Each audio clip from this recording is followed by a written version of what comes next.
Da-da! Hello. Good morning. Good morning. Welcome to the Sun Dragon Sideshow.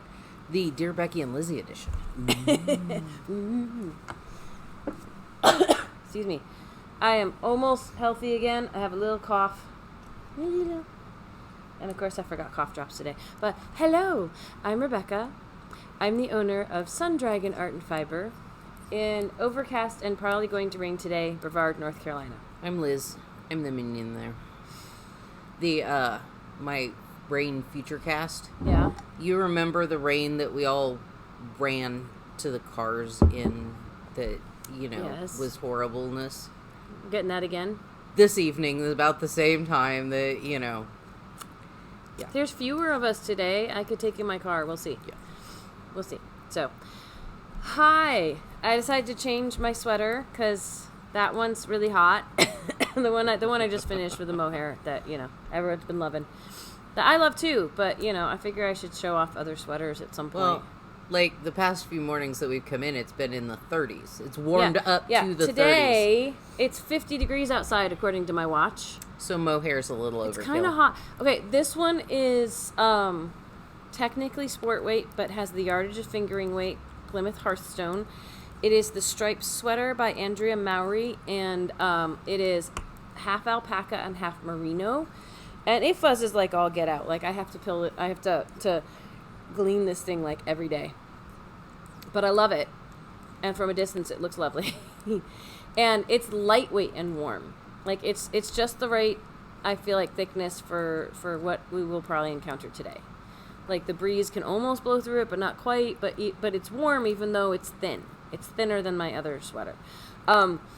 I did the looser neck on it. There's like two options for Andrea Mowry's striped sweater. You can start the sweater and then put the collar on afterwards. And believe it or not, like this is not one of our questions, but this is a fun fact for Dear Becky and Lizzy.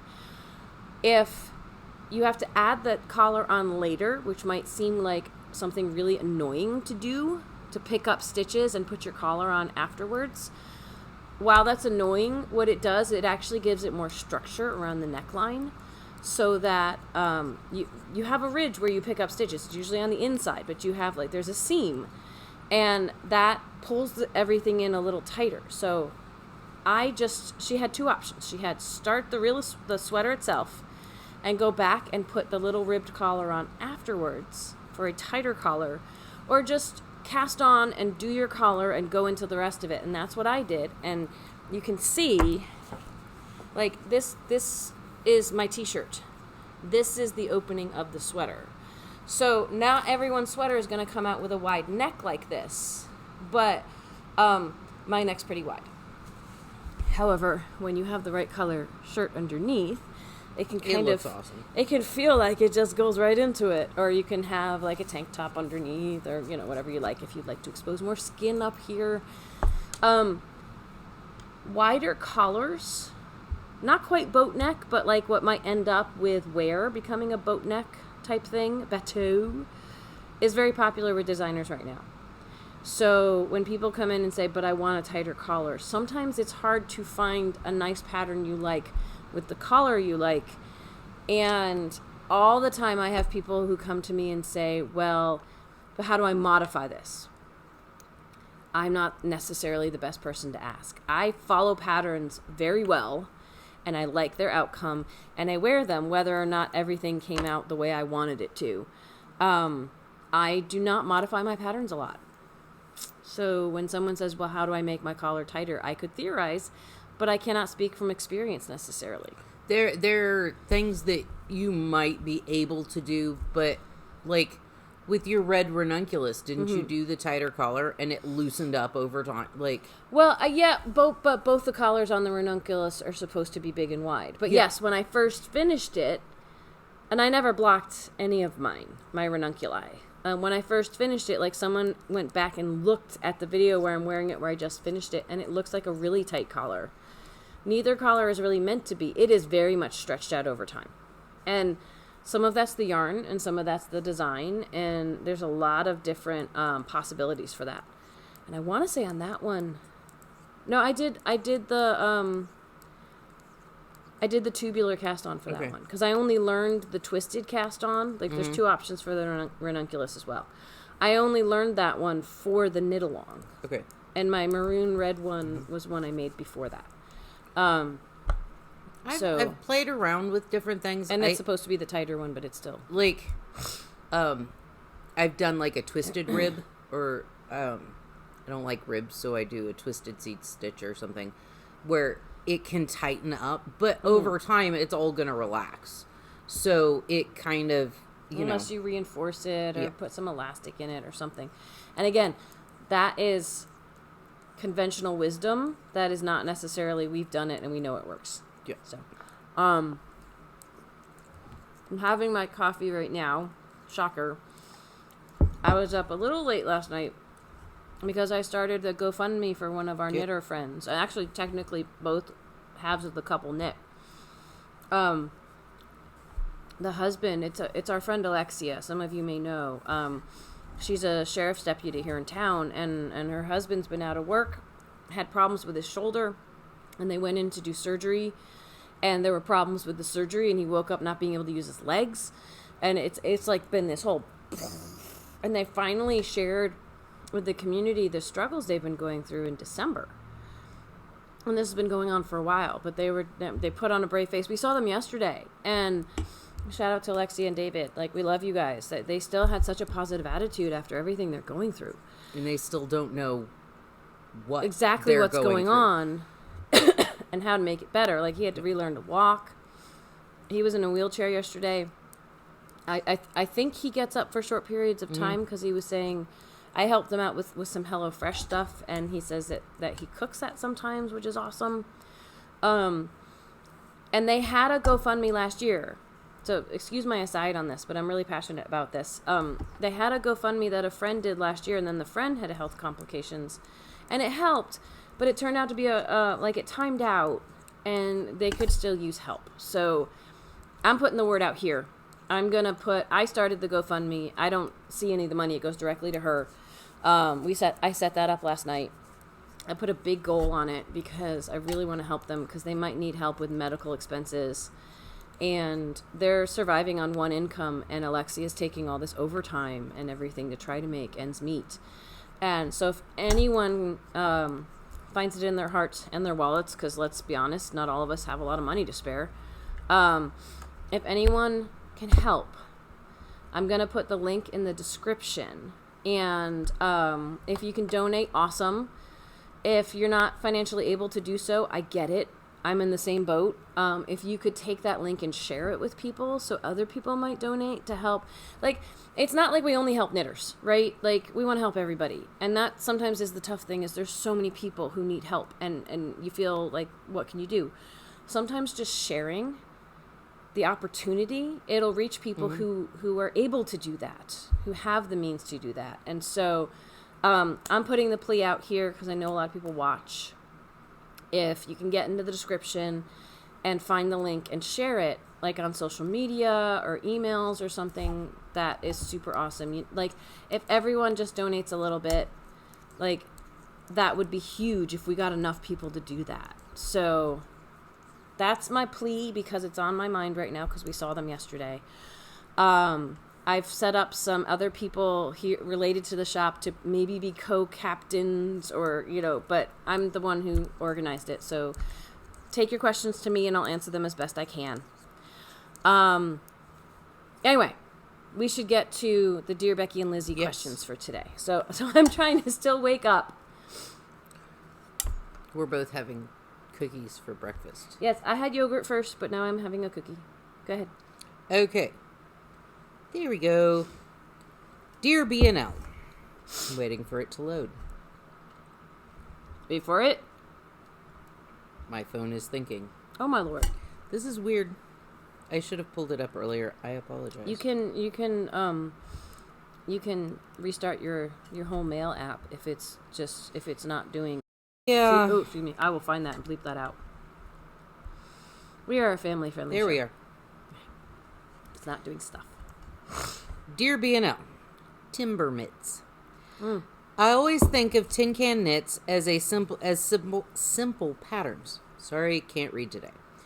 I wanted to do something small for the KALMAL, but these look intimidating. I would like encouragement that it is easier than it looks. Since this is a Sun Dragon endeavor, I would like to use Sun Dragon yarns. What yarns would you recommend? Okay. I can't look it up because we're filming on my phone. But the timber mitts, I believe it is either calling for worsted or DK weight yarn. And like I used our Fiber Spates Vivacious, and I picked some multicolors where the cables don't necessarily show up as well as they would on a lighter color and a more solid color. But I still love them. I want to say that, and double check the pattern before you go purchase yarn. I want to say this will work with either DK or worsted. It's possible it's written for worsted, like I can't recall off the top of my head, and my pattern is in my phone. Or it might be in my bag, but I think I cleaned out my patterns recently because I was carrying too many of them around. So I didn't prep well for that. Anyway.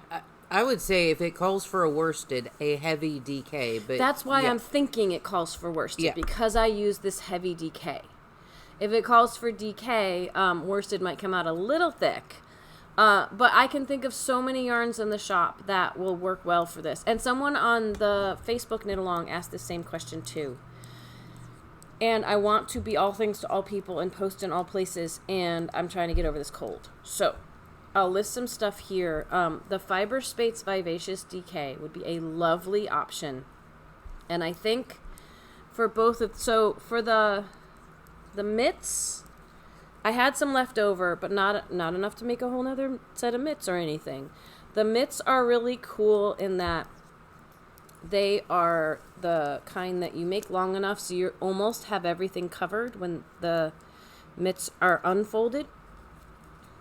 And then when you fold them down, it's super functional. You got all your fingers. I can basically work outside with these on, still knit and crochet, but the needles and hook might get stuck in my mitts a little bit. What I want to say about ease for this pattern. So if you are used to small circumference knitting in the round on something that it's either going to need, if you like 9-inch circulars, awesome. I think these were done on 7s or 8s, and we have 9-inch circulars that go up to an 8. Not everyone is comfortable with that. And for the thumb, you're going to get smaller, and that the 9-inch won't work anymore. You need another version of small circumference knitting. I believe I did these, I might have even done these 2 at a time on 2 circulars. So small circumference knitting involves going in a circle smaller than a 16-inch, either double points, magic loop, or 2 circulars. And I have videos on all 3 over on my Tips and Tricks channel from way back when. So if you're used to, like if you've done socks before or tops of hats, that part hopefully won't intimidate you. Now, I fully understand if the idea of cables intimidates, and these cables, that can look intimidating. There are twists on the sides and a braid in the middle. Or not a braid, what looks kind of like a braid in the middle. And what I can do to ease your mind about this a little, I'll show it up close again in a second, but I want the mic to catch this. What I found, the middle one, what was really cool about it, is the side ones are 2x2 twists, which go in one direction or the other. They're either, let's see, this one, a right-leaning cable in the beginning, just 2 stitches crossing over 2 stitches. And explaining cables here when we're this far away from the camera is a little more challenging than I have up-close videos on Tips and Tricks, and if I have, as I demonstrate with a cough, if I have the energy, I am going to redo some of these cable videos. We have our big Sunday sit and stitch, virtual sit and stitch, so if I have the energy on Monday, I have a couple of different thoughts for cable videos, either just the basics of what a cable is, or how to read cable charts, because most cable patterns with any level of complication, which is not as complicated as it sounds, is going to have a chart for how to do the cables if there's like more than one cable in a row. And understanding those charts is really, really helpful. Sometimes they'll have it written out too. Sometimes with bigger sweaters, if it's written out, it's almost too much. Like, it just says, go to the chart and do the chart. And some people are absolutely intimidated by charts.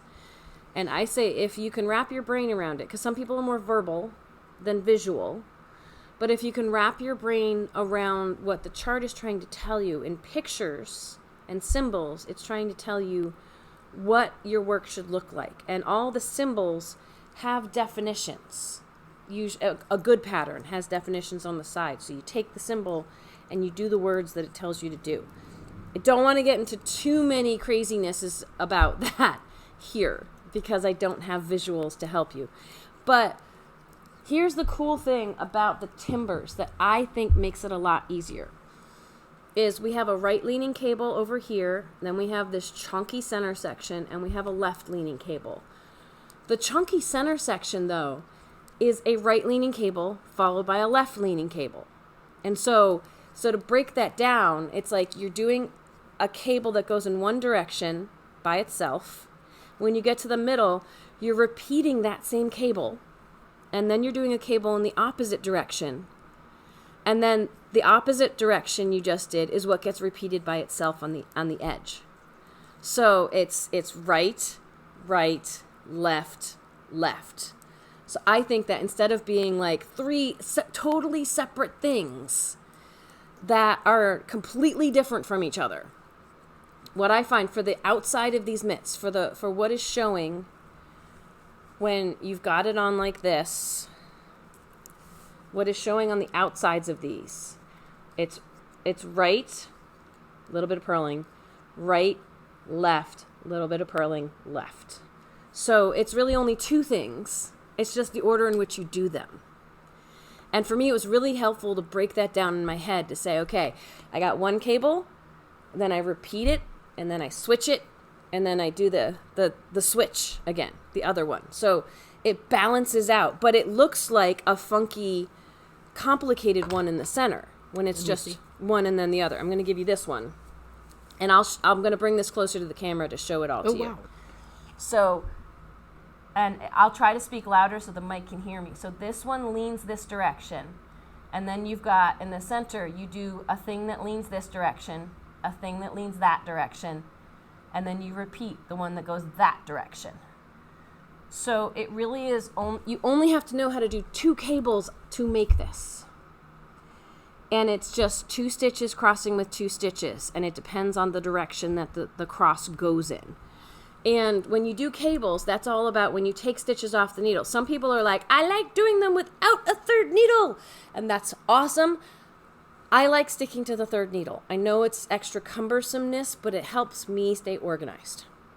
So this, the outside, it really is, it's every cable only involves 4 stitches.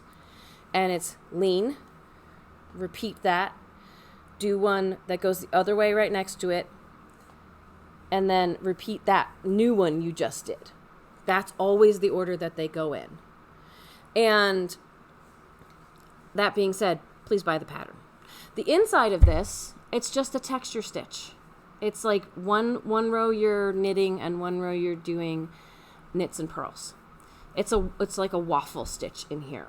And it's really cool. And Tin Can Knits put in a lot of energy to write this pattern, and I think it's very well done. But I would say, if anything, I think the timber mitts have an easier cable, like to learn cables. I'm probably going to teach this in shop as a class first before I teach this one. Because this one, it really is, you have 2 cables. You just have to know whether the stitches you're taking off the needle go in front or in back. But you get to repeat one twice and then repeat another one twice. You just have to pay attention to where the purls go. So I hope that's helpful. But like when I figured that out about this, I figured out the middle one was just versions of the side ones. Like it's not a super complicated different thing in the center. It's not even a version. It's the same. It's the same thing. Yeah. It's just when you do them right next to each other, you get a different look than when you do them by themselves. And so I think that's absolutely brilliant that Tin Can Knits did that on these. And so if you want to try these, I say go for it. It's really cool. This is the Westerly hat. And this one has a braid and then some pearls. Like pearl stitches on either side of a cable can make it pop. So when you have two cables right next to each other with no pearls between them, it looks so different than when you have a cable running with pearls on either side to make it stand out and stand alone. That's the magic of this one. This one alternates between a braid, which has left leaning, right leaning, left lean, like it comes in. I made a recent video about a braid cable and how to understand that in your head on tips and tricks.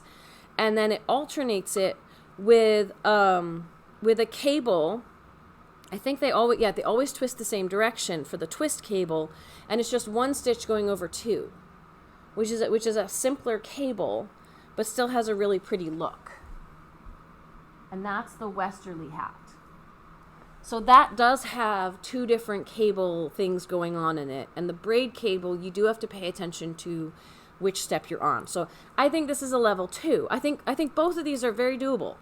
I think for a level 1, as long as you don't mind the extra shaping that has to go into a mitten, this is a really great introduction to cables. It's just for some people, if they've never done a mitten before, learning a new skill and how to make a mitten, it's whether that is it is a good chunk to bite off, or if that's too much to bite off in one project. So is the pattern, just for encouragement, is the pattern written with, like, okay, so you're doing the chart for the things, but does it increase for the gusset? And the chart is only for they have charts for, they have different charts. It's not like the chart represents the whole entire mitten, from what I remember, because it's on my phone or at home. They have charts for this part in here, and they have charts for the waffles. And so there is a little bit of a challenge of, she says, okay, do this chart, then this chart, or on this mitten, do this chart. Like, don't let that overwhelm you. Just take your time to say, which charts does she want me to do in what order? Because it might sound complicated to say, okay, do chart A, and then for the right mitten, do chart B, but for the left mitten, do chart C. It's so that these waffles line up the way they should for the different hands, from what I remember. So it's do a chart, then do a chart, and do increases, and it's take your time, make notes on the pattern, breathe. I wouldn't just skim the pattern. I would actually, yeah, pay attention. Don't skim the pattern and chuck it over your shoulder. Yeah. We joke about that a lot, but don't do that. They have taken the time to line it, like, note by note, step by step. Really take your time to make sure that you understand what they're asking you to do. And once you buy the pattern, if you want to buy it through us, that's totally fine. If you have questions, you can email us, call us. If we can't, we get back to questions as we can, or come to the class. I'm hoping I can do the class towards the end of the month. Fairy Hair is coming up, so yeah. I'm hoping end of January, beginning of February, I'm going to have a class on these. For locals, unfortunately, doing Zoom classes right now is a challenge on top of everything else we're doing. So it is more restricted geographically, unfortunately, to do a class on this. But consults, like, I'll see what I can do. I'll see what I can do to help people out, definitely. And the Facebook page, not everyone's on Facebook. I get it. That's only a resource, like, if you're on Facebook. But the Facebook Make-Along page, Sun Dragon MAL, you can also find it, I think, if you put in KAL. I've tried to put all the alphabet soup up there. As people start doing these, they might start showing pictures, and that's set up so people can help each other when they have questions. So other people, there's like 400 people on that page. So other people might be able to answer questions about cables and things like that. I answer when I can. I would love to get back to everybody, and sometimes that's hard. So, what's our other question? Our other question, needles. Do you both use a certain brand of needles for knitting projects, for instance, socks or sweaters? For me, I only use Chowgu needles for all my projects. Happy knitting. Love your podcasts. Okay, so do we have favorite brands? I mean, obviously, we're going to like the ones we carry in the shop. At least I am, because I own the shop. I've brought in the needles I like, or I try to have some options that even if I don't like them, I know they're probably decent.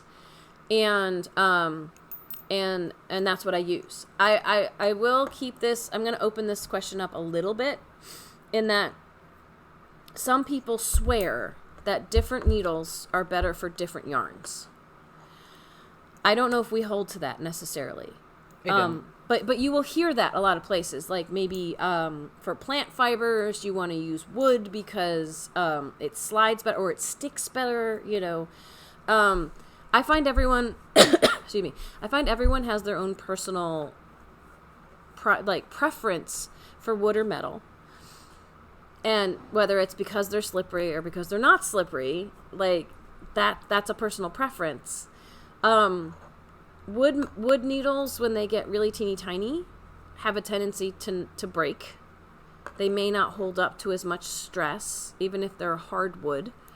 So that's always a challenge if you love wood needles, but you want to knit socks. And some wood needles don't go too small enough for socks, and some do, but you might end up snapping them. So we love our Chow-Goo red lace. I use them 90% of the time. And I like them for two reasons. Well, maybe three, because the lace ones, the lace tips are super pointy. And a decent point, I think.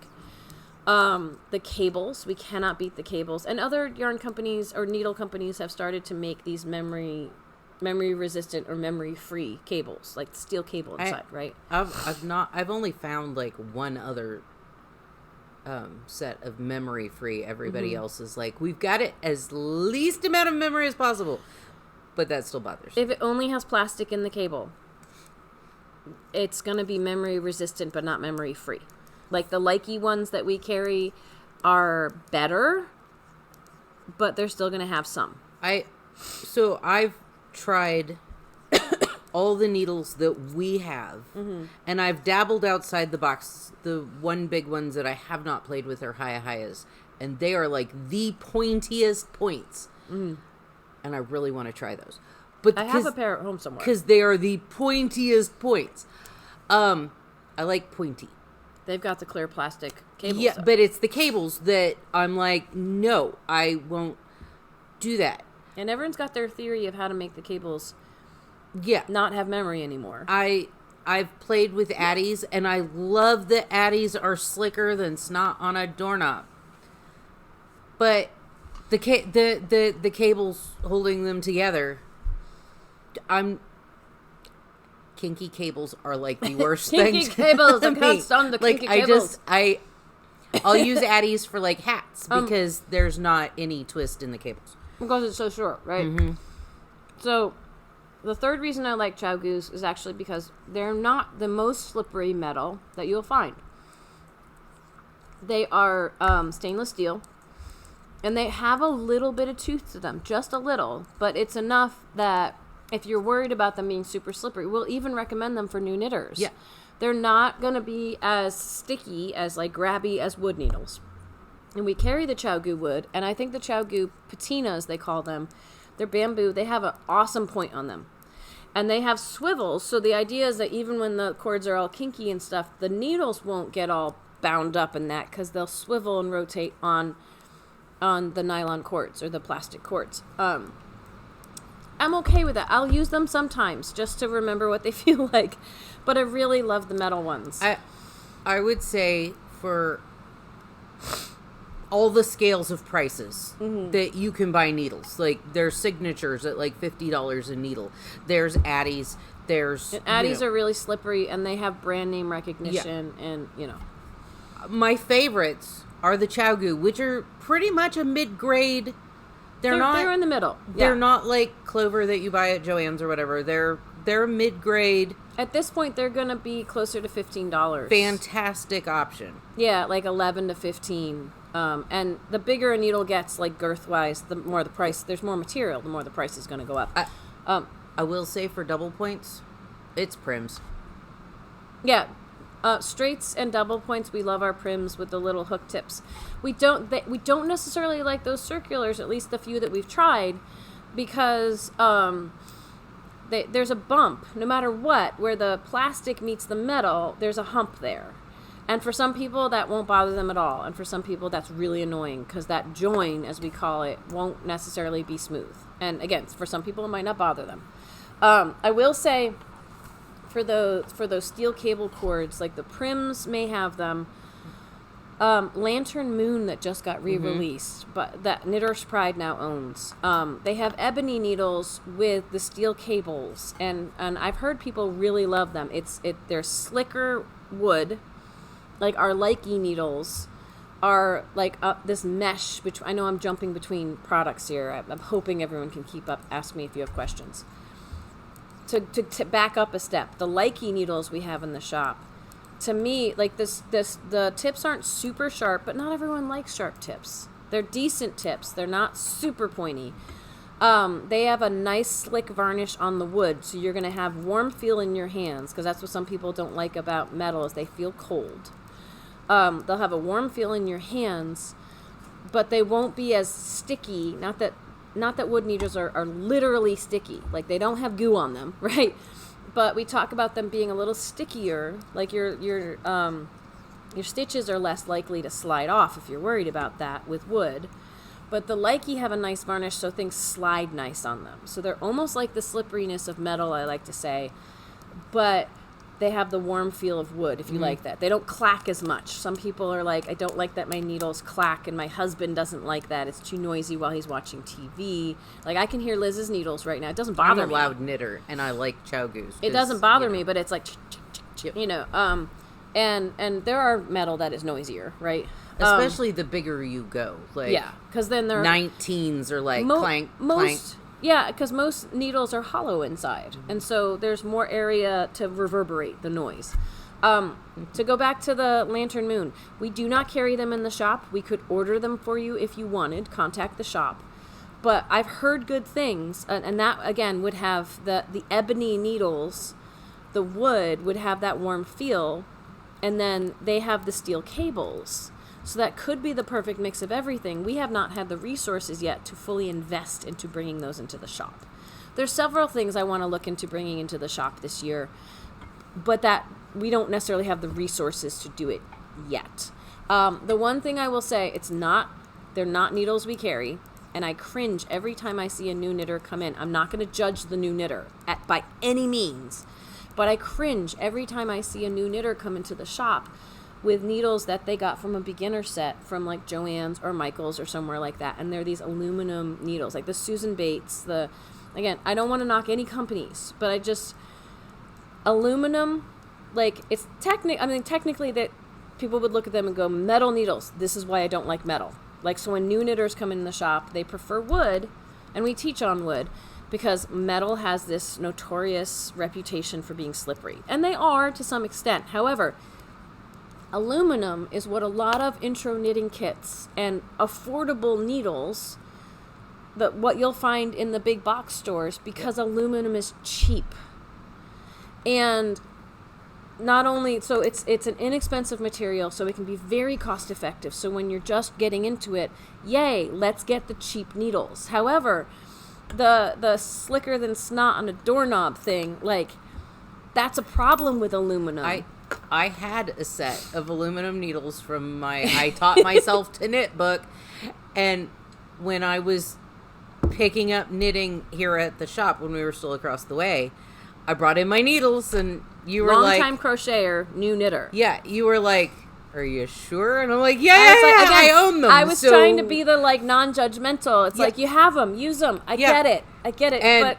I really want you to be successful. So, she showed me how to cast on, and I'm like, wee, and woo. The next day I came in, and I'm like, I need wood needles.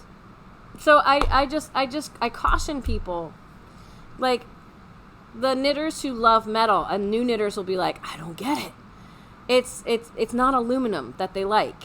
And the stainless steel, the nicer metal needles will be a totally different experience than the aluminum. They are not the same. Not all metal needles are the same. And the aluminum ones, they're cantankerous. they're slippery in a way that's hard because it's affordable. So it tends to be what new knitters get. But I like my heart goes out to the people who want to learn to knit and they try on aluminum needles and they get frustrated and give up, and it's not them. It's most likely the needles. It's not like they can do it, but when you do it on aluminum, it's like whoop, poop, and like if that happens enough times, I would give up too. I would be super frustrated. And anyway, yeah. Can you tell? I feel very strongly about that. Well, it's the join on some of the aluminum circulars. And when we get to the aluminum circulars, it's really cheap plastic and it's cheap aluminum. And the join is just, it's setting you up for failure. Yeah. Like, and all metal needles can get bent if you sit on them or put them in like I've closed couch bottoms on, with the pop-up legs on them. It's even easier with aluminum. But I mean, it'll happen with any of them. But we have the tables outside that have the perforated tops, and you can stick your needle and bend it. Like you put your project down, and your needle goes in, and if you're not paying attention, very very easily, they can get dented. We get little lines in our needles from not paying attention. Yeah. So and it's more likely. I've had a set of circular needles that were like Susan Bates or one of those actually snap apart when the weight of what was on it was too heavy. That's much less likely to happen. It's like you get what you pay for. And so sometimes investing in the more expensive needles, not the super top, we're not talking top shelf. We're talking right in the middle. A lot of the nicer yarn companies or needle companies, when you pay a little more, you will have some kind of warranty on it. So you can contact the company and they'll send you replacements when things happen. We just had a knitter come in. Yeah, we do have to wrap up too. I'm just whose needle broke while she was knitting, and she contacted the company and they're like, sure. They're like, send us the piece and we'll send you a new one. Yeah. And sometimes they won't even want a picture, but sometimes they will, and I think that's understandable. So we got to go because we have run out of time. We need to open the shop. But if you would like us to wax poetic on something that relates to knitting and crocheting, then please send us an email. At Liz, well, not at Liz. That's why I never say at. I'm like, Send it to Liz at sundragonartandfiber.com. If you want to write us a letter, that's lovely too. The shop address is 35 South Broad Street, Brevard, North Carolina, 28712. We have virtual sit and stitch tomorrow night, 7 to 9 p.m. on Zoom. Get in with the shop phone number. 828-877-3550. And we have the once a month dual platform virtual sit and stitch this Sunday, January 15th. 15th, right? Yeah. I think. Excuse me. 1 to 5 p.m. If you go to Facebook, our channel, our page, whatever, you'll see my little mug on there. If you want to see who else is hanging out with us, and you have the bandwidth capability to do so, you can also jump on Zoom. And again, it's the shop phone number to get in. 828-877-3550. Some people have memorized that. It's like the J.G. Wentworth, but we're not going to get it. So some people who watch us have memorized our phone number by now, which is awesome. Check out the GoFundMe. I'm going to put in the description here to help out a knitter and knitters, because they both do it in need and their family. Is there anything else right now? I think we're good. Like, subscribe, ring the bell, all the fun stuff. And not to plead too much. Like, we were at 1350. I think we're at 1349 right now. It floats right around there. But we're making progress. If you want to subscribe, that's awesome. Patreon.com/sundragon is a way to financially contribute if you think we're doing an awesome job, and we'll put your name in the comments, like the credits at the end, words. As one of our patrons. Another way to support the shop is to pre-order your Viking t-shirt. That on the back it has a Viking. It has a sun dragon on the front. On the back, it has a Viking, our girl Viking, and it says, "I came, I saw, I pillaged." And you could talk people into it being a clean-shaven guy Viking if you wanted to. Most people say it's a girl. I don't know. Anyway, that is a way to support the shop. Pre-order. We are getting close, but we cannot order them unless we have enough pre-orders. So don't wait. If you want one of those shirts, help us get to our goal, and you're also supporting the shop. Especially if your stash is like gigantic, and you're like, I love these ladies, but I don't have enough yarn. That's an excellent way to support the shop. It is all, unfortunately, limited to the U.S. It's really hard for us to ship outside the U.S. But thank you for your support if you're outside the U.S. So thanks for watching. All right. Bye, everybody. We will see you next week. Bye.